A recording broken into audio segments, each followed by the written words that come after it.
Yes, next question आइए read कर लेते हैं पहले। ऑन 1st अप्रैल जय and Vijay entered into partnership for supplying a laboratory equipments to government school situated in a remote and backward area. ठीक है, they contribute capital 80,000 and 50,000 respectively and agree to share profit in the ratio 3:2. The partnership deed provided that interest on capital shall be allowed at 9% per annum. During the year, the firm earn a profit of rupees 7,800.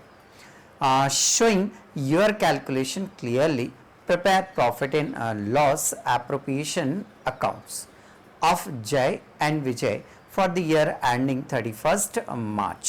Okay, देखिए हमें इसमें बहुत simple सा question है। एक तो profit दिया हुआ उसने और P and L appropriation account उसने बनाने को लिखा है। तो चलिए P and L appropriation account बनाते हैं हमने ऊपर हेडिंग लिखा profit and loss appropriation account for the year ending 31st मार्च। जो भी ईयर दिया होगा वो लिख देंगे हम, पर्टिकुलर अमाउंट। सबसे पहले क्रेडिट साइड में हम नोट करते हैं by profit and loss account, by profit and loss account और ब्रैकेट में लिखते हैं हम प्रॉफिट। क्वेश्चन में देखें प्रॉफिट कितना दिया हुआ है।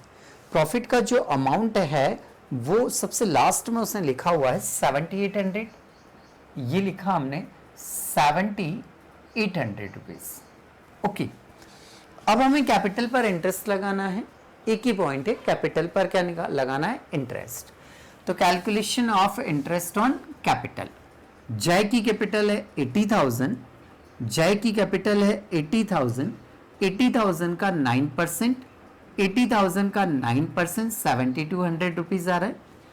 विजय की कैपिटल है 50,000, 50,000 का 9% पाना 45 4,500। टोटल इंटरेस्ट होता है आपका 11,700।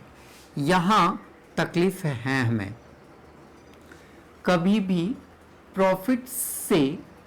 भी प्रॉफिट से ज्यादा इंटरेस्ट पार्टनर्स को अलाउ नहीं होता है। प्रॉफिट से ज्यादा इंटरेस्ट पार्टनर्स को अलाउ नहीं होता है। तो फिर ऐसी सिचुएशन में क्या करें? क्या इंटरेस्ट ही नहीं दें? नहीं, ऐसा तो नहीं हो सकता है। आप जो इंटरेस्ट आप इन्हें अलाउ कर सकते हो वो केवल 7,800 तक अलाउ कर सकते हो।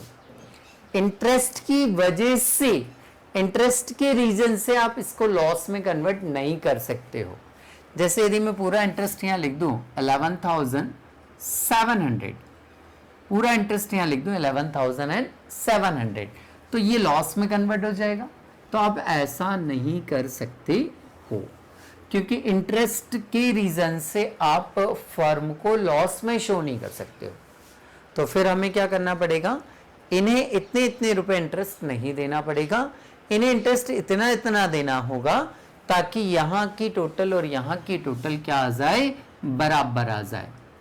कम भी नहीं देना है, ज्यादा भी नहीं देना है। तो चलिए अब हम, ये तो फाइनल हो गया कि इंटरेस्ट कितना दिया जा सकता है, केवल 7,800 रुपीज दिया जा सकता है। अब इस इंटरेस्ट को यहां कितना लिखूं और यहां कितना लिखूं मैं, तो उसके लिए हम एक काम करेंगे। ये जो इंटरेस्ट ऑन कैपिटल आ रहा है, ये जो इंटरेस्ट ऑन कैपिटल आ रहा है, इस इंटरेस्ट ऑन कैपिटल का ही एक रेशियो बना लेते हैं हम। तो मैंने लिखा ratio of interest on capital. मैंने सबसे पहले नाम लिख लिया जय का अमाउंट लिख लिया 7,200, विजय का अमाउंट 4,500 लिख लिया, जय का इंटरेस्ट 7,200, विजय का इंटरेस्ट 4,500, 7,200 और 4,500 की मैंने 2 जीरो कैंसिल कर ली, तो 72 बचा, यहाँ से 45 बचा। फिर मैंने इसको 9 से दोनों वैल्यू कैंसिल हो रही थी, तो 9 से इन दोनों वैल्यू को कैंसिल भी कर लिया।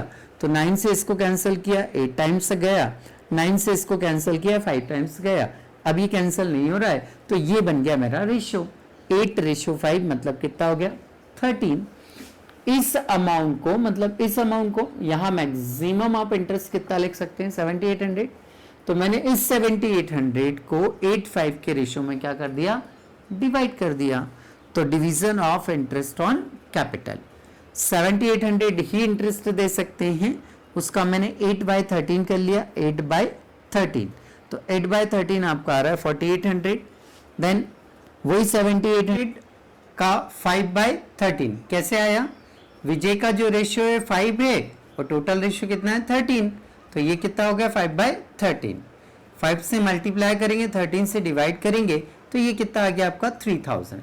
4800 और 3000 ये हमारे इंटरेस्ट ऑन कैपिटल में नोट डाउन होंगे। तो ये 4800 हमने यहाँ नोट डाउन किया और ये 3000 हमने यहाँ नोट डाउन कर दिया। ठीक है, अब देखिए तो दोनों साइड की टोटल हमारी क्या हो गई, बराबर, और ये क्वेश्चन आपका यहाँ पर क्या हो जाता है, कंप्लीट हो जाता है।